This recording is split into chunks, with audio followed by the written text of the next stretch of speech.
entièrement problems négligée, remain completely chaque sidelined. bureaucratie And each internationale international bureaucracy cherchant à seeks défendre to son existence justify propre. its own existence. À cet égard, In this tout en connection, saluant while l'appui des we États-Unis, we je commend the réitère support of avec the fermeté, United States, au I nom would de l'ensemble reiterate des pays with africains, strength on la requête behalf of de all création de African 2 countries, sièges the permanents au request Conseil for de 2 sécurité des permanent Nations Unies seats of the pour les Security pays Council africains. for African countries.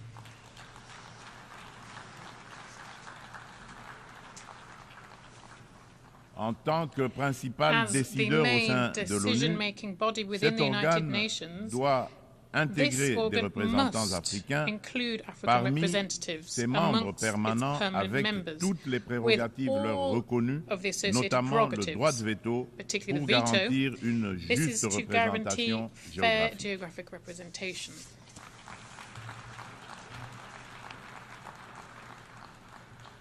Il s'agit là d'une question de justice pour un continent dont le rôle dans les affaires internationales ne cesse de croître.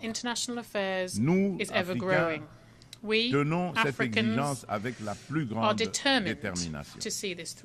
Enfin, je ne saurais conclure sans rappeler qu'après plus de 3 décennies d'absence au Conseil de sécurité, la République démocratique du Congo se porte à nouveau candidate, soutenue par l'Union africaine et par la communauté de développement de l'Afrique australe, la SADC, au poste de membre non permanent pour la période 2026-2027, lors des élections qui se tiendront à New York en juin 2025.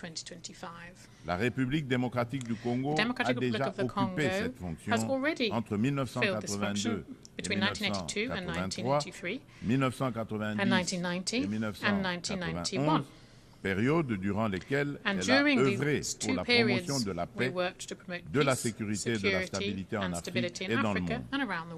Une fois élue, la République démocratique du Congo entend jouer un rôle proactif au sein du Conseil de sécurité, participant à la revitalisation de la Charte des Nations Unies et contribuant de manière constructive aux débats et aux actions qui en découlent. Mon pays sollicite donc le soutien de tous les États membres en vue de son élection. En ces temps où le multilatéralisme est mis à l'épreuve, la République démocratique du Congo réaffirme son engagement indéfectible envers la communauté internationale, prête à assumer avec honneur et responsabilité la mission de forger un avenir où la coopération et la paix prévalent sur le conflit et la division. Nelson Mandela a dit, aucun de nous agissant seul ne peut atteindre le succès. Fin de citation. Ainsi, nous tendons la main à chacun de vous, partenaires de longue date et nouveaux alliés, pour écrire ensemble ce chapitre crucial de notre histoire collective. Ensemble, faisons de notre monde un lieu où chaque nation, grande ou petite, peut prospérer dans la dignité et dans la sécurité. Je vous remercie.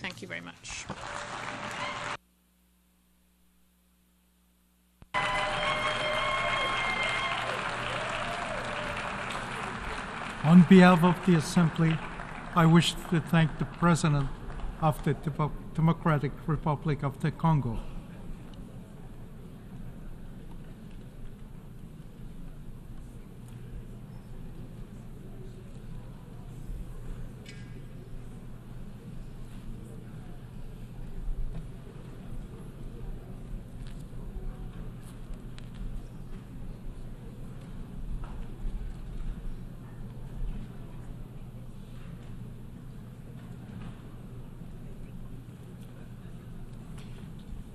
The Assembly will hear an address by His Excellency Umaro Sissoco Embalo, President of the Republic of Guinea-Bissau.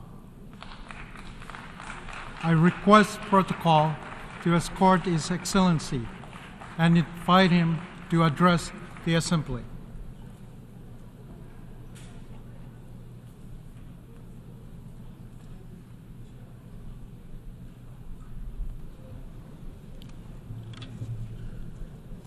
Senhor Presidente, Senhor Secretário-Geral, Senhor Chefe de Estado e de Governo, minhas senhoras, meus senhores, permitam-me endereçar as minhas felicitações ao Sr. Philomène Yang, da República de Camarões, pela sua eleição para o cargo do Presidente da 79ª Sessão da Assembleia Geral das Nações Unidas.